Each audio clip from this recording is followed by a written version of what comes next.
Hello. I'm Mike. I was lost from a very early age.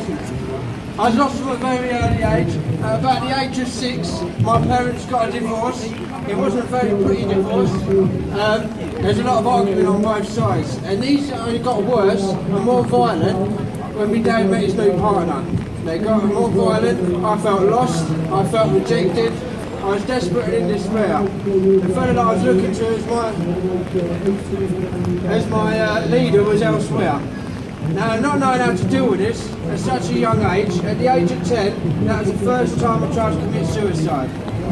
Now, at 13, I got into using drugs. The first time I enjoyed it, I started smoking weed, but that enjoyment, it quickly left.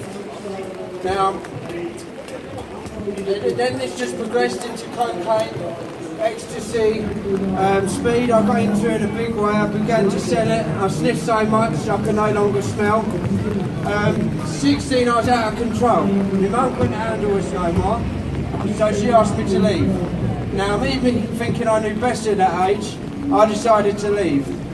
I was now sleeping in bin sheds, I was sleeping in shop fronts, I was doing what I could to earn money, getting involved with people that I shouldn't have been getting involved with. You know, I was getting involved in different types of crime. I was shoplifting, I was doing burglaries, which I weren't particularly good at, I just did it a lot. Now, I was doing houses during the day, commercial and business premises at night. Now, as you can imagine, I was quite busy, so I became quite well known to the police. Now, this is when I first started getting into Valium. I was taking at least 30 blue 10 mil Valium a day. And then I got into heroin as well, and it just felt when I was taking heroin that this is like a warm blanket was being wrapped around me. And when I was in this place, what I was feeling inside, it can get to me. Everything else is like a comfort and a protector. It's such a lie from the enemy, because the only comfort and protector you'll get is in Jesus Christ.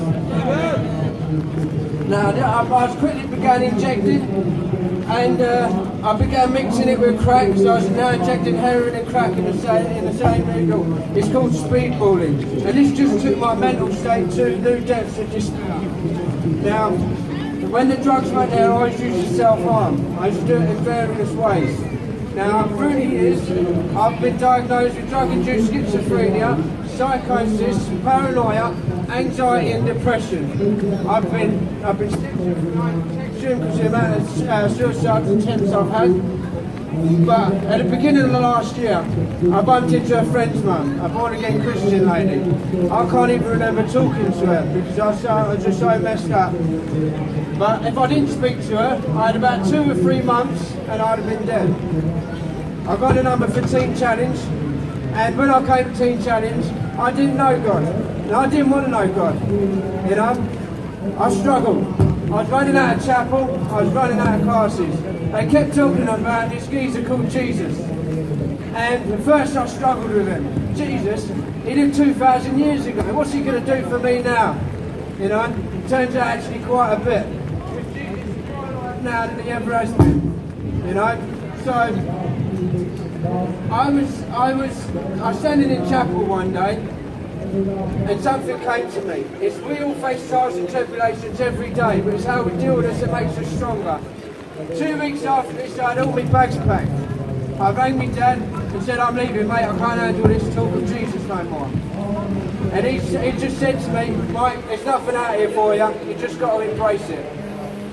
With that, I've gone back to my room.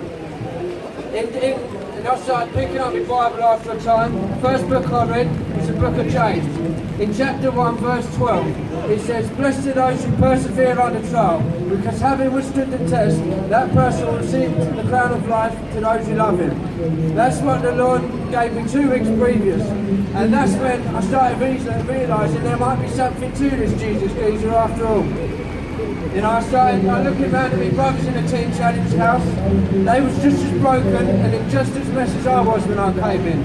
Now they look healthy, they look happy, they look content. There's something to this, you know. And that's when I felt the love of Jesus. I felt a peace that I've never felt before. I felt a joy that I've never felt before, you know.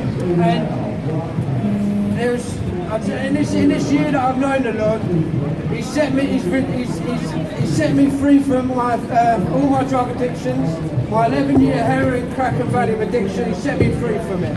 He's restored all relationships with my family. He's freed me from all my mental health issues, and He's now given me a hope for the future and a plan for the future that I never would have had. And I tell you that by the power of His Holy Spirit, He's still alive today and performing miracles. Just last week, I had prayer because I did have a leg that was an inch longer than the other one. I had some fella pray for it, and by the power of Jesus, my leg is now the same as the other one. Hallelujah. Praise God. Hallelujah. Praise God.